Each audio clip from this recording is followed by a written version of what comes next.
और आप सभी का स्वागत है दैनिक जिंदगी। आज सुबह भिलाई में एक दर्दनाक हादसा हुआ है जिसमें दो लोगों ने अपनी जान से हाथ धो बैठा है। हम इस वक्त मौजूद है फौजी नगर में, जहां आज सुबह मंजिल जो इमारती है मंजिल है, इसमें आग लगती है और आग लगने बाद में आग को काबू कर लिया जाता है। दो फायर टीम मौके पर पहुंचती है, पर उस बावजूद वहां जो एक हस्बैंड वाइफ की एक फैमिली यहाँ पे रहती थी, इनकी इसी आग में दम घुटने से मौत हो चुकी है। इसी पूरे मंजर को भैया ने हमारे देखा है, इन्हीं से बातचीत करेंगे और जानेंगे क्या कुछ वो मंजर था, कितना दर्दनाक वो मंजर था। क्या कुछ था भैया अंदर जब आप पहुंचे? लगभग 7 बजे के आसपास हम लोग देखे कि घर से धुआं निकल रहा है। तो जो इनका छोटा बेटा मेरे बड़े भाई का दोस्त है, तो उनको फ़ोन लगाए कि वो रहते हैं बेंगलोर में, भाई तेरे घर से धुआं निकल रहा है, अंदर आंटी अंकल क्या है, क्या स्थिति है?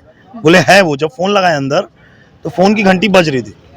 तो हम लोग उनसे पूछे कि हम लोग घर तोड़ दें, मतलब टीआई साहब को भी सूचना दे दिए थे कि आप आइए। टीआई साहब भी 5 मिनट में पहुँच रहे थे और फायर ब्रिगेड की टीम भी पहुँच रही थी, लेकिन उनके आने के पहले हम लोग ने रूम को तोड़ा तो इतना ज़्यादा धुएं का सफोकेशन था।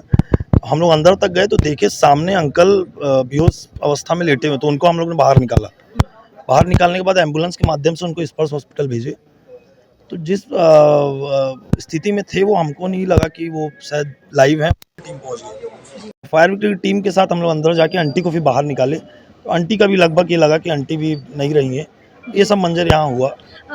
भैया आपको क्या लगता है, ये सेकंड मंजिल में ये आग लगी है, क्या कुछ कारण हो सकता है, क्यों ये आग लगी होगी, कुछ इसकी पुष्टि? जिस रूम में आग थी उस रूम में पेपर्स के बहुत सारे वो थे और लोहे की अलमारी के ऊपर आग पकड़ी है। तो लगभग हम लोग को जो लग रहा है वो मॉस्किटो कॉइल होता है, उससे आग पकड़ी है, उसी के जलने से आग बढ़ी है। अभी ये जो फैमिली है सिर्फ हस्बैंड एंड वाइफ रहते थे, इनके कोई और साथ में कोई नहीं रहते थे? यहाँ एक्चुअली इनका बड़ा बेटा रायपुर में, एक बेटा बड़ा बेटा रायपुर में है और दूसरा छोटा बेटा बेंगलोर में।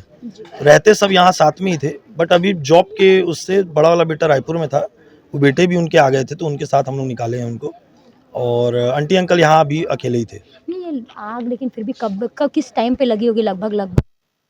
हम लोग देखिए धुआं निकल रहा है तो लगभग 5-6 बजे का है, क्योंकि उस समय धुआं का बहुत कम निकल रहा था। तो ये थे हमारे साथ सनी जी, जो यहाँ पे अंदर फायर ब्रिगेड टीआई की टीम आने से पहले अंदर जाके कोशिश कर रहे थे कि इस आग को बुझाया जाए। और जो दंपति जो हस्बैंड और वाइफ वहाँ पे थे, जो आग में जलकर उनकी मौत नहीं हुई है, दम घुटने से उनकी मौत हुई है, क्योंकि आसपास आग लग चुकी है। धुएं से उनकी जो दम घुटने से उसकी मृत्यु हुई। वैसे जो अंकल थे वो बेहोशी की हालत में थे, जिन्हें इलाज के लिए स्पर्श हॉस्पिटल भेजा गया, पर स्पर्श हॉस्पिटल में ही उन्हें मृत घोषित कर दिया गया था। हमको बता दें कि उनके 3 बच्चे हैं, जिनके जो एक रायपुर में रहते हैं और एक बेंगलोर में, और एक उनकी बेटी नोएडा में रहती हैं। और ये यहाँ पे हस्बैंड वाइफ अकेले रहा करते थे। उन्हें शायद पता भी नहीं होगा, अंदाज़ा भी नहीं होगा कि कल की सुबह उनके लिए कितनी दर्दनाक होगी, कल सुबह उनकी हो पाएगी कि भी नहीं पाएगी। और इसी मंजर को आज हम आपको इस पूरे अपने चैनल के माध्यम से दिखा रहे थे, और तमाम चीज़ें ये हुई हैं। इस वक्त देख सकते हैं ये जो सेकंड मंजिली है, पूरी तरीके से आपको ब्लैक जो स्पॉट्स होता है जो आग लगने के बाद में होता है, ये पूरी चीज़ें यहाँ पे देख सकती हैं। यहाँ के लोगों को करीबन सुबह 5 बजे धुआं निकलता दिखता है, जिसके बाद में टीआई साहब को फ़ोन किया जाता है, उनके बेटे को फ़ोन किया जाता है और बातचीत की जाती है कि अंकल आंटी घर पे है कि नहीं। भैया को आपने सुना होगा, वो जो बेटा है वो इनके दोस्त था, जो क्रिश्चियन फैमिली है, तो दोस्त जिसमें उनसे बातचीत की और पूछा गया सबसे कि तुम्हारे घर से धुआं निकल रहा है, तो आंटी अंदर है क्या? जिसके बाद फ़ोन किया गया, फ़ोन करने के बाद में रिंग बजी घर के अंदर। उसके बाद गेट तोड़कर, दरवाज़ा तोड़कर देखा गया, जिसको देखने पहुंचने के बाद में देखा गया कि अंदर आग लगी हुई है। पर जो अंकल हैं वो अनकॉन्शियस थे, जिनके पूरी उपचार के बाद उन्हें हॉस्पिटल, मतलब उपचार के लिए हॉस्पिटल ले जाया गया। पर पहले ही इनको कहीं ना कहीं पुष्टि हो चुकी थी कि उनकी जो बॉडी थी, जो लोग थे, उनकी डेथ हो चुकी है।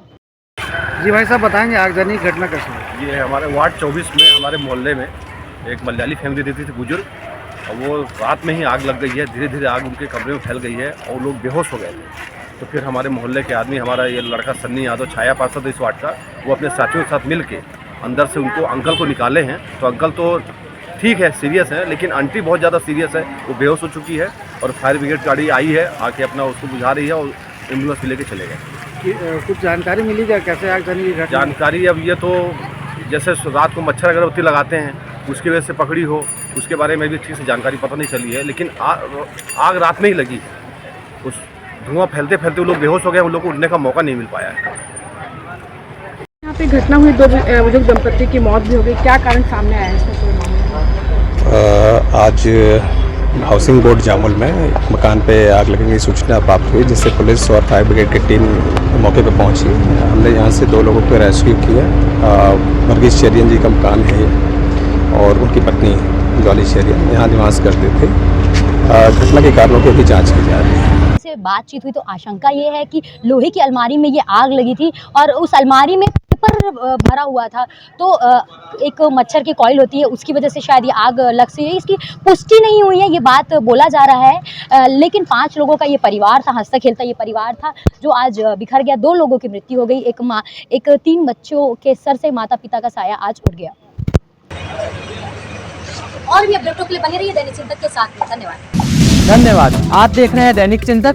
आगे की अपडेट के लिए बने रहें हमारे साथ। हमारे चैनल को लाइक, सब्सक्राइब और शेयर करना ना भूलें।